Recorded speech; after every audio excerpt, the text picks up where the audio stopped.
Hey guys, so I wanted to cover the Fnatic versus Giant X recent draft because I think this is a really good example of like unique scenarios where the teams both actually took advantage of specific cues in their draft to allow them to make the appropriate pivots. That's why I thought the Hwei pick from Fnatic was actually pretty smart in a situation where you normally don't really push mid to phase 2, especially in this meta.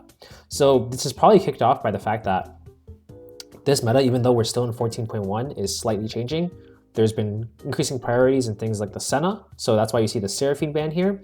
And in this draft specifically, it's a little bit weird because Fnatic both opt for a Kalista opener, with Kalista basically going to be locked with Renata, but also they left up Varus Ashe, right? And teams are prioritizing different things too, because like the Maokai here is a very strange jungle pick. I'm not sure if it was a flex, but it's kind of a fake flex in this meta, but presumably it's jungle, and they seem to have prioritized it. Not prioritized it in a sense like, oh yeah, Maokai is so broken, guys, we gotta take it right away, but they want to push back a few of their picks for the other rules to give it priority, right? So another one of these things that's been coming up is the Tristana mid. So there's a lot of lane mismatching in this case because Tristana is a champion that's been coming up more and is good because there's not that many, let's say, champions in the pool for mid lane, right? But there's a lot of it still up. Like this is a really weird meta, right? Azir's still up, Nico was banned, and Orianna was banned. But Azir's still up, Corki's still up, neither team are opting into it. The first pick is actually Tristana. And throughout this entire draft, while Fnatic are hedging against potential engage threats and bad matchups for bottom lane, they left up Varus Ashe and they're simply just willing to play into it, which is really interesting. I even would have been super down for the Senna pick here as well, because you already know what kind of matchup this is. But if it's not practice and it's something that teams are not comfortable on, then that's totally okay. What I am surprised by, though, is the fact that they care so much about these other bans that they just let Varus Ashe through. So maybe there's been some adjustments in terms of draft that people think that it's not very good anymore. Like people, sure, it's very strong in terms of and impressive in terms of its priority, but it's very possible that Varus Ashe is actually just like Fnatic just doesn't care. And this is where we see the pivot, right? So if I'm Fnatic's comp, right, and I see the 4 champions on Giant X, right? Currently, we are out-sieged, and our comp is excellent at diverting engage when we're Fnatic. We're really good if they engage onto us.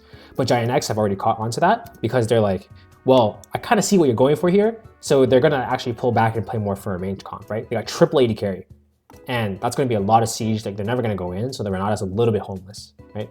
It's fine for Fnatic to do this in this case because they prioritize Kalista, and Renata is basically the best in slot sort of combination in this current meta. So because of that, Fnatic decide, okay, so we've only got a B4, B5, and we still need to meet our conditions. They still have to have weak side top, so they pick a generic top laner in Cassante, which is fine. There's nothing wrong with that. There's lots of options, but Cassante is like a really safe one, and it's pretty good. So it's absolutely nothing wrong with that.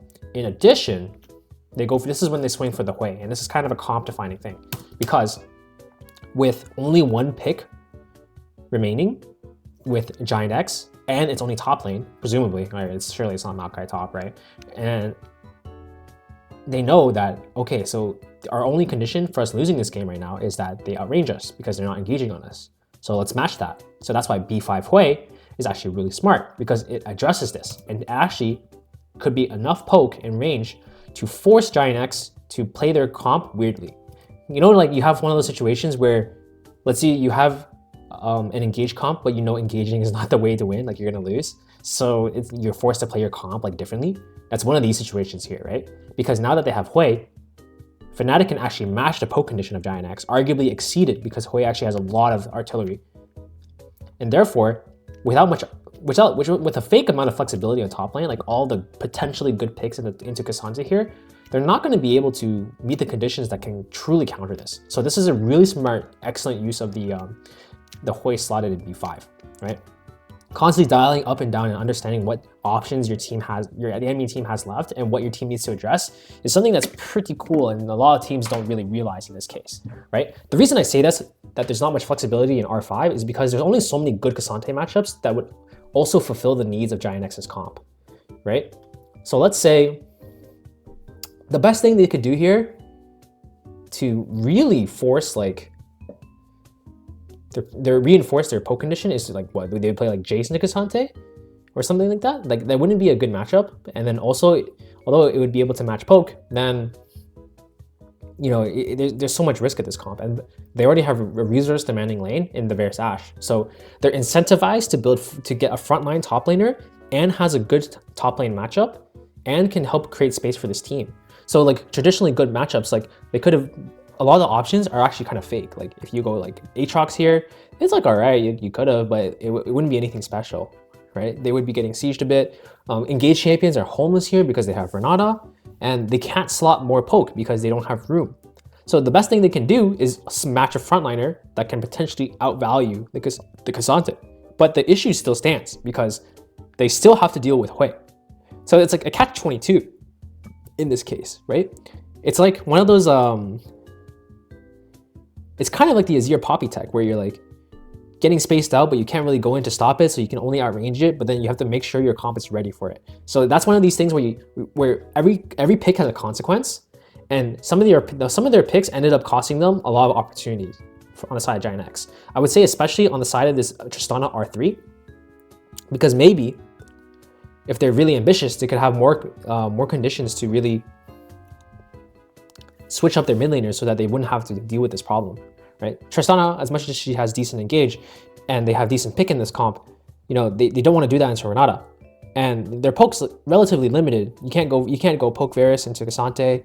You know, there's not actually many options outside of laning phase for this Giant X team. It's much less than you think. And that's why I think that Fnatic was really smart with just one pick here. It solved a lot of their issues with this draft. The one caveat is that the matchup is really bad, I'm pretty sure, for Hwei in the early phases. You know, like I think Humanoid probably practiced it or something like that, so that's why he's confident in being able to play it. But in theory, it should be a little bit hard for Hwei to really answer into Trist in the early phases, and he has to kind of like give up a lot of resources in order to get there. So although it's great in concept and this draft is awesome for Fnatic, they will go through a phase. Like there are some absolutes that are inevitable with with a comp like this, right? You're gonna get blasted by Varus, Ashe, Tristana. Like your solo lanes in your bottom lane are too strong. It's just, you know, you can't dodge the fact that they have 3 winning lanes here. So that's the idea. But Fnatic being able to neutralize and get over that was the key thing that brought them over this draft, and they found a unique solution.